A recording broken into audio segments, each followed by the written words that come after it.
Okay guys, this is the animation I came up with. It is not much, but it's nice. It's elementary, but it's, quite amusing, and I'm very proud of it. I'm gonna upload it to YouTube and show everybody how I can do animations or motion graphic. And I sincerely hope you will do the same. Of course, doing this animation even better than what I have done, spending even more time. I got only 35 minutes to do it. It will be a great exercise for you. Don't want you to copy it. I want you to do your own. This is your challenge, and it's pretty easy, by the way. Okay, there was a challenge here how to move this guy, to turn him, to rotate him. Notice I didn't want to rotate him on the null layer anchor point, which is here. I really wanted to rotate him on the anchor point of the hand here, so it rotates like this. But it was hard to move the null layer over here, so I left it in the middle and I did a position animation. It worked pretty fine. It looks like the guy is rotating. If I open for you the position and the rotation, you will notice that I moved the guy a bit and then I rotated it. Of course, rotating the limbs or the legs and the hands with it helped a lot to give a simulation that it's rotating around the hips here or the torso. So it's quite nice, and it's quite important that you go ahead and create such an animation. It's also very interesting when you start looking at how you move the limbs and the keyframes. For example, let's take the upper arm, the right arm, and the right hand, open U. So there is only rotation keyframes here, nothing else. So if I come over here to one of the key points, let's say this one, I'm using K to move in, and I want to rotate this. So the best way to do it is to start with the upper arm. You move the upper arm, for example, just like this. Then you move the right arm, and then you move the hand. So if you try to move the hand and the right arm and the right upper arm, you cannot really get it very right. But moving it from bottom to top will get it, quite right for you.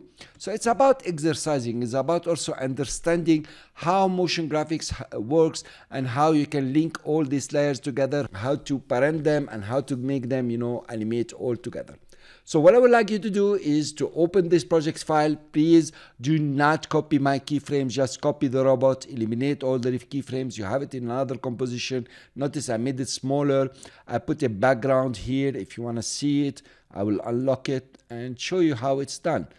I will just come to the effects I have put and double click on the effect.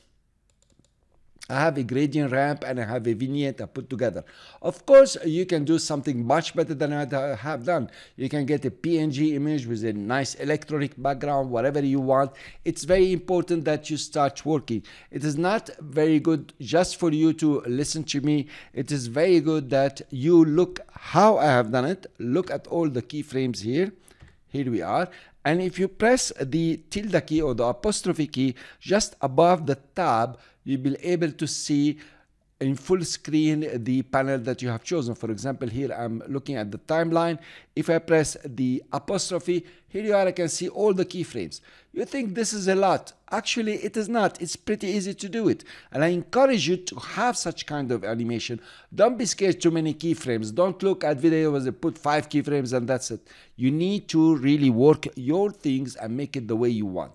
Good. Now, I'll give you a small tip here. When you come over here, for example, and you want to move the arm here, you want to give it a movement. Well, the best way to do is to select all your layers, and since we're working with rotation, keyframe all the layers, and even come to the layer here on position and keyframe this one. So now you have all the keyframes set for you. So if you do an animation or you change certain values for a certain element, for example, this guy, you change the value, then because they are all keyframes, there is no extra movement from this point, the one that was before, to the point that was, after. So you really anchored all the animation here. You keyframe them and then you move on. So now you can, move the head. It's okay, I can rotate the head a bit or this way. So the keyframe here is changed, but you have, let's say, an anchor of keyframes or a position where you start creating another movement. If you notice now, if I run it, nothing has changed, just I added a small animation here. So you come into the timeline You keyframe everything, rotation and position, and then you rotate the elements that you want, or the layers that you want to rotate or position even. Thanks very much for listening. I will see you in the next lecture, and I hope you have a lot of fun. Please upload to YouTube. Let us see what you have created. Let us see what you have done, and be proud of it. Be happy of it. It's very important. I'll see you in the next lecture.